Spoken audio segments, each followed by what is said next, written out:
Mackenzie পার্কে রাতের অন্ধকারে পুকুর ভরাটের অভিযোগ, মাটি মাফিয়াদের বিরুদ্ধে সরব প্রশাসন। জঙ্গিপুর শহরের একমাত্র ক্রীড়া প্রেমীদের জন্য খেলার মাঠের দক্ষিণ প্রান্তে অবস্থিত একটি প্রাচীন পুকুরকে ঘিরে শুরু হয়েছে চাঞ্চল্য। অভিযোগ, রাতের অন্ধকারে বেআইনিভাবে সেই পুকুরটি ভরাট করছে প্রমোটাররা বলে অভিযোগ। যদিও কারা এই বেআইনি কার্যকলাপে যুক্ত তা এখনও স্পষ্ট নয়। তদন্ত করে দেখছেন প্রশাসন। বেশ কয়েক বছর ধরে আস্তে আস্তে করে তিলে তিলে গিলে খাচ্ছিল সেই ঐতিহ্যবাহী পুকুরটি।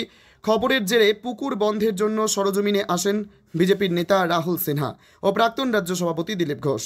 তারপরে পুকুর ভরাট বন্ধ হয়ে যায়। ফের রাতের অন্ধকারে মাটি ফেলে পুকুর ভরাটের কাজ চলছিল গোপনে। বিষয়টি নজরে আসতেই রঘুনাথগঞ্জ ১ নম্বর ব্লকের ভূমি ও ভূমি সংস্কার দপ্তর তদন্তে নামে। এক আধিকারিক জানিয়েছেন, পুকুর ভরাট সম্পূর্ণ বেআইনি। ইতিমধ্যেই তদন্ত শুরু হয়েছে এবং দোষীদের বিরুদ্ধে কড়া আইনানুগ ব্যবস্থা গ্রহণ করা হবে। অভিযোগ পৌঁছাতেই জঙ্গিপুর পৌরসভার পৌরপিতা মফিজুল ইসলাম সরাসরি ঘটনাস্থল রঘুনাথগঞ্জ ম্যাকেঞ্জি পার্ক ময়দানে হাজির হন। সেখান থেকেই ভূমি দপ্তরের আধিকারিকদের কড়া নির্দেশ দেন, কোনোভাবেই পুকুর ভরাট চলবে না। যে মাটি ফেলা হয়েছে তা দ্রুত সরিয়ে নিতে হবে এবং পুকুরটি আগের অবস্থায় ফিরিয়ে আনতে হবে। ১৯ নম্বর ওয়ার্ডের কাউন্সিলর প্রতিনিধি দীনেশ সাহা বলেন, এই পুকুরটি বহু পুরনো। খেলার মাঠের জল নিষ্কাশনের একমাত্র পথ এই জলাশয়। একে ভরাট করা মানে পরিবেশ ও জনজীবনের বিরুদ্ধে অপরাধ করা। যারা এমন কাজ করেছে তাদের শাস্তি দেওয়া উচিত। প্রশ্ন উঠছে, রাজ্যের মুখ্যমন্ত্রী মমতা বন্দ্যোপাধ্যায় যেখানে স্পষ্টভাবে ঘোষণা করেছেন কোনো জলাশয় বা পুকুর ভরাট করা যাবে না, সেখানে কিভাবে ব্যস্ততম শহরে প্রশাসনের নাকের ডগায় রাতের অন্ধকারে এই ধরনের কাজ চালিয়ে যাচ্ছে মাটি মাফিয়ারা? কারা দিচ্ছে মদত? প্রশাসনের পরবর্তী পদক্ষেপের দিকেই এখন তাকিয়ে জঙ্গিপুরবাসী। পুকুর ভরাট হচ্ছে, সেখানে আমাদের আরও সাহেব এসছে, আমাদের এই ওয়ার্ডের কাউন্সিলর আছে। যাই হোক, আমরা পুকুর ভরাট করতে দেবো না। আমরা বেরোকে বললাম কি মাটি গেলে তুলে ফেলার ব্যবস্থা করো। তো আমি আজকে চিঠিটা করে দিচ্ছি, ২-১ দিনের মধ্যে আমি চেষ্টা করবো মাটিটা তুলে ফেলার জন্য। এই পুকুরটা দীর্ঘদিন ধরে ভরাট হচ্ছে। কে ফেলেছে আমি জানি না, এখন কার পুকুর তাও জানি না।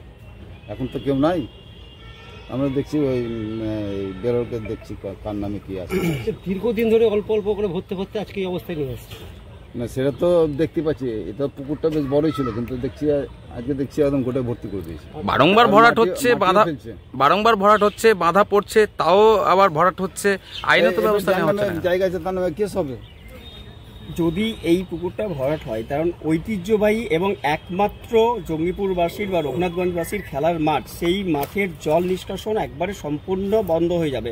পরবর্তীতে এই ম্যাকেঞ্জি পার্ক মাটি ভাগাড়ে পরিণত হতে বাধ্য থাকবে, কারণ জল জমবে, খেলাধুলা বন্ধ হয়ে যাবে। সেই জায়গায় দাঁড়িয়ে আপনি পৌর প্রশাসক হিসাবে কি ব্যবস্থা নিচ্ছেন?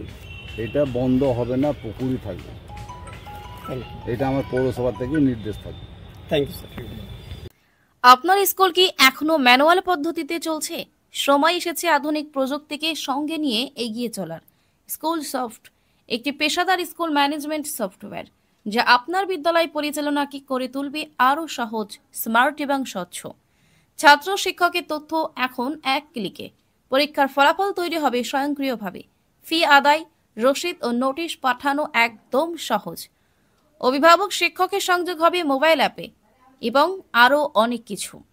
স্কুল সফট আধুনিক কন্ট্রোল প্যানেল সহ একটি পূর্ণাঙ্গ ডিজিটাল সমাধান। আজই যোগাযোগ করুন জেসি সার্ভারে। মোবাইল নাম্বার 8436005513 এই নম্বরে ফোন করুন। আরও বিস্তারিত জানতে www.jcserver.in ক্লিক করুন এবং আপনার বিদ্যালয়ে আনুন ভবিষ্যতের প্রযুক্তি। স্কুল সফট, আপনার স্কুল আপনার নিয়ন্ত্রণে।